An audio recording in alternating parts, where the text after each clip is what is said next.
જામનગરના કાલાવડ પાસેના સિસાંગ ગામ પાસે પીજીવીસીએલની બેદરકારી સામે આવી. ખેડૂતોના 10 વીઘા ઘઉં બળીને ખાખ થયા.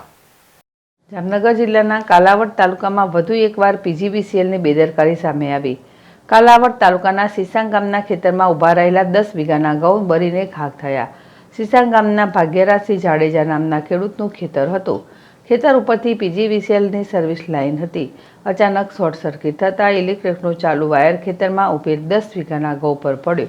વાયર પડતા ખેતરમાં આગ લાગી. આગ ઘઉં પર પડતા સંપૂર્ણ ઘઉં બળીને ખાખ થયો. પીજીવીસીએલની બેદરકારીને લીધે ખેડૂતના મોઢે આવેલ કોરિયો છીનવાઈ ગયો. ખેડૂતોને મોટું નુકસાન વેઠવાનો વારો આવ્યો. થોડા દિવસ અગાઉ પણ તાલુકાના ખંડેરા ગામમાં પણ વાયર પડતા 15 વીઘાના ઘઉં બળીને ખાખ થઈ ગયા હતા.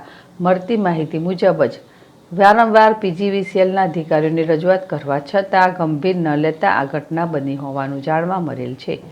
ખેડૂતોને નુકસાન જાય છે તો તેનો જવાબદાર કોણ એ મોટો પ્રશ્ન છે.